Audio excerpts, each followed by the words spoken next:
It was supposed to end at midnight. February 3rd, 2026. One date, one deadline. And for more than 350,000 Haitian TPS holders, that deadline was designed to function like a trap door, legal today, removable tomorrow, unemployable by the weekend, and potentially detained before you could even explain what happened. But hours before that trapdoor opened, a federal judge slammed it shut.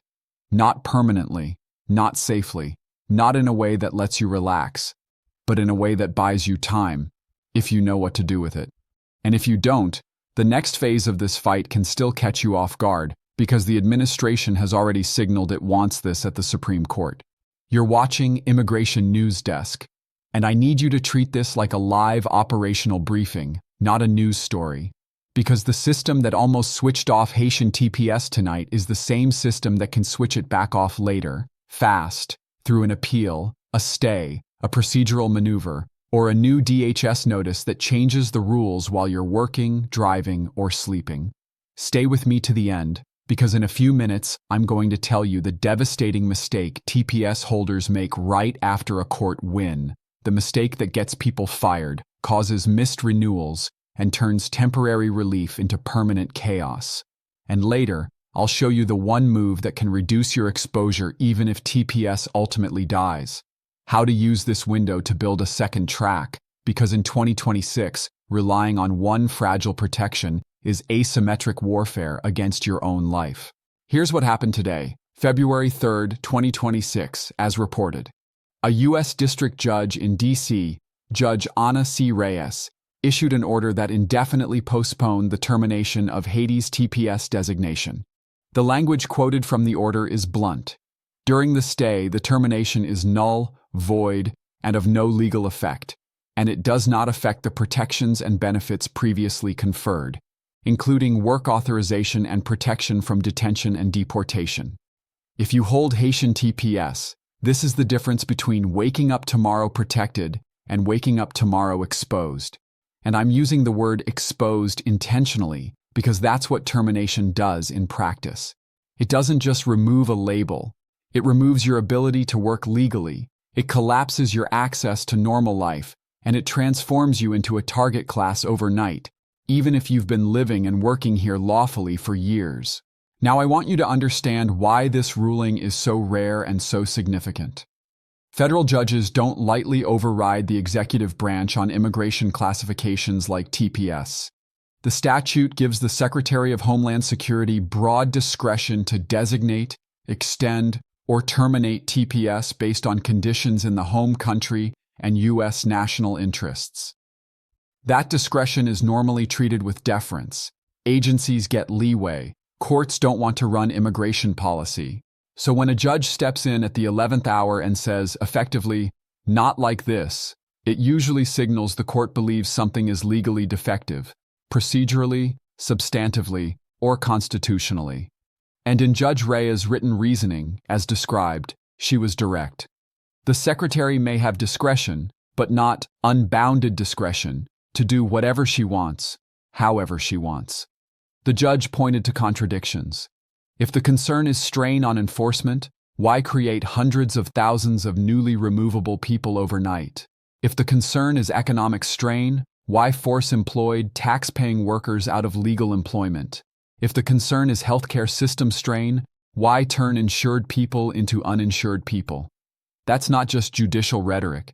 That's the judge exposing an internal logic problem. The government's stated goals and the real-world impact don't align. And courts pay attention when government action looks arbitrary, pretextual, or internally inconsistent. But here's the open loop you need to keep in mind. A district court stay is not the end of the story. It's the beginning of the next battle. The administration has already said it wants to take this to the Supreme Court. That means the legal ground can shift quickly. A higher court can narrow the stay, pause the stay, or reverse it. And that's why what you do now matters more than your feelings about today's relief. Let's rewind, because to protect yourself you need to understand what TPS is and why Haiti's TPS has always been politically vulnerable. Temporary protected status is a humanitarian designation created by Congress in 1990. The concept is simple. When a country is experiencing armed conflict, environmental disaster, epidemic, or extraordinary temporary conditions, the U.S. allows certain nationals already present in the United States to remain and work temporarily. TPS is not asylum. It does not require individualized persecution claims. It is group-based protection grounded in country conditions. TPS also does not automatically lead to permanent residency or citizenship. That's the cruel paradox. People can live here for 10, 15, 20 years under a temporary label because the home country's crises persist or recur, and each extension becomes a lifeline until the day the lifeline is cut.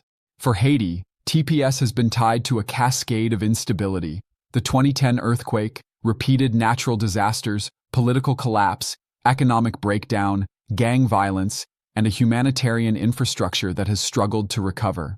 TPS holders didn't game the system. They were granted protection under a program that Congress designed precisely for prolonged crisis environments. But TPS is also structurally vulnerable because it is discretionary. It sits in the executive branch. That means TPS is always hostage to political ideology. One administration extends, another terminates.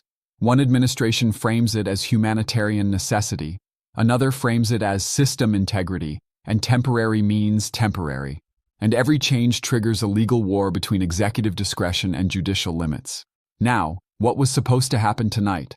As described in the source, DHS Under Secretary Kristi Noem moved to terminate Haiti's TPS designation, effective February 3, 2026 at 11:59 p.m. That would have meant more than 350,000 people losing their lawful protection essentially overnight. Work authorization expiring, status evaporating, and vulnerability escalating immediately, not because these people suddenly became criminals, but because the government reclassified them. If you've never lived inside immigration law, you might not understand how fast things unravel when lawful work authorization disappears. Your employer has I-9 obligations. Your driver's license renewal may be tied to valid status in many states. Your ability to rent, to finance, to travel domestically without fear, to keep health coverage, everything becomes fragile. And when you lose lawful employment authorization, you don't just lose income, you lose stability. And instability forces errors: missed mail, missed notices, missed deadlines, bad advice, desperate decisions. That's how a bureaucratic trap becomes self-reinforcing. And this is why the judge's stay today is more than good news. It is temporary protection against immediate destabilization. Now I want to talk about the economic and social dimension because it matters in court battles and it matters in political fights. Haitian TPS holders are not invisible. They are integrated into industries that keep communities functioning. Advocacy organizations have emphasized that many TPS holders work in healthcare and elder care, nurses, home health aides, caregivers. They work construction, hospitality, food services. In regions like South Florida, the workforce impact is real. When you remove a large number of workers at once, you don't just hurt the workers, you disrupt employers, patients, and local economies. Judges know that. Policymakers know that. And that's why these cases are fought so aggressively. Immigration isn't only about border control. It's labor, it's demographics, it's public services, it's political identity. That's the real battlefield. Now let's get brutally practical. What does today's order mean for you right now if you hold Haitian TPS? It means your TPS protections remain in place for now. Your authorization to work remains in effect during the stay. You are still protected from detention and deportation based solely on the loss of TPS because the termination is paused. But it does not mean you can act like you're safe forever. A stay is a pause button, not a shield that can't be pierced. Here comes the devastating mistake I promised earlier. After a court blocks a termination, many people assume they can stop paying attention. They stop checking USCIS announcements. They stop tracking deadlines. They stop renewing what can be renewed. They stop updating addresses. They stop collecting proof of residence. They relax, because emotionally they need to relax. And then the next court order drops, or USCIS issues new guidance, or automatic EAD extension rules change, or your employer's compliance department panics because they didn't understand the new legal posture. And suddenly the person who won in court loses in real life because they weren't administratively ready. You do not lose status only in court. You lose it in paperwork. You lose it when you miss a notice. You lose it when you can't prove continuous residence. You lose it when your employer re-verifies and you don't have the correct documentation on the correct day. So here's your immediate action plan, and I want you to treat this like a checklist you start today, not next week. First, secure and duplicate every TPS-related document you have. TPS approval notices, EAD cards, I-797s, any USCIS correspondence. Keep physical copies and digital backups. Email them to yourself. Store them in a cloud folder. Give copies to a trusted family member. In an enforcement-heavy climate, losing documents is not an inconvenience, it's exposure. Second, check the official USCIS TPS Haiti page and any official notices about automatic extensions. Employers follow USCIS notices. HR departments rely on I-9 guidance. You need to know exactly what USCIS says your EAD validity is right now, because your employer may ask. And if your employer doesn't ask, you should still be prepared, because re-verification cycles can be triggered by internal audits. Third, if your employer is confused or nervous, you don't argue emotionally, you show documentation. You provide the USCIS notice confirming continued validity during the stay. Many employers will act defensively if they believe they are at risk of penalties. Your goal is to reduce their perceived risk with official proof. Fourth, update your address with USCIS if you've moved and haven't updated it. This is one of the most lethal administrative mistakes in immigration. Notices sent to old addresses. In a fast-moving legal environment, you cannot afford to miss a notice because you didn't file an address change. Fifth, document your continuous residence and your ties to the United States. Keep rent receipts, utility bills, pay stubs, W-2s, tax returns, school records, medical records, anything that proves you have been living here continuously. Even if TPS is group-based, many future pathways depend on your ability to show presence, continuity, and good faith compliance. Sixth, stay clean. I'm not moralizing. I'm telling you the operational truth. Arrests, even without convictions, create immigration complications in a system that is increasingly enforcement-driven. Don't give the system easy leverage. Seventh, if you have not been filing taxes, get current. Tax compliance is not just financial, it's credibility. It's evidence of residence and work history. And in many immigration contexts, lack of filing becomes a red flag that can haunt you later. Eighth, and this is the most strategic step, use this window to explore long-term options beyond TPS. TPS is temporary by design. If the administration is willing to terminate it and fight for that termination to reach the Supreme Court, then you have to assume TPS can still collapse later. You need a second track. What does a second track look like? It depends on you. Family-based petitions, employment-based possibilities, asylum or withholding claims where appropriate, U visas for certain victims of crime, VAWA protections for certain survivors, adjustment of status options in rare circumstances. Some TPS holders may have other relief pathways they never explored because TPS felt good enough. In 2026, good enough is not a strategy, it's a liability. This is where you consult a qualified immigration attorney or an accredited representative, not a notario, not a community rumor machine, not a social media fixer. Because the moment uncertainty rises, fraud rises with it. People will promise you miracles for cash. There are no miracles. There is only lawful strategy. Now you also need to understand the broader context, because Haitian TPS is not an isolated story. It's part of a larger 2026 posture, aggressive review of humanitarian protections, expanded restrictions, and a political narrative centered on integrity and enforcement. The source text references multiple parallel developments, expanded travel restrictions, processing pauses, specialized vetting centers, and termination announcements for other TPS designations like Somalia and Ethiopia. Whether each of those details plays out exactly as described, the pattern is unmistakable. Humanitarian programs are being treated as negotiable, not foundational. And the courts are becoming the pressure valve. Today is proof. Advocacy groups litigate. The government appeals. District courts issue stays. Appellate courts narrow them. The Supreme Court becomes the final arena. And while that chess match plays out, you're the person trying to go to work, keep your kids in school, pay rent, and live a normal life. This is why your posture has to change. You cannot live reactively in an era of rapid policy oscillation. You have to become administratively disciplined. You have to treat your immigration status like a fragile asset that requires documentation, monitoring, and backup plans. Now let's talk about what advocates and lawmakers are doing, because this matters for timelines and expectations.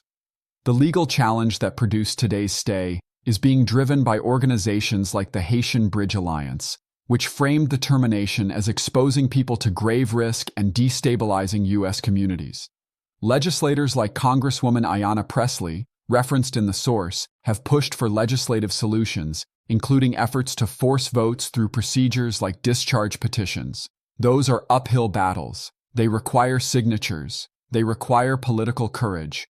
And in the current climate, nothing is guaranteed.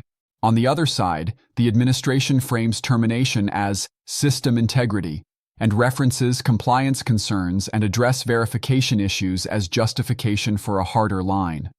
This is not just rhetoric, it's a bureaucratic mindset.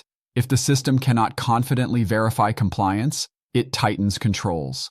And tightening controls always hurts people who are otherwise living normal lives, because verification systems treat complexity as suspicion.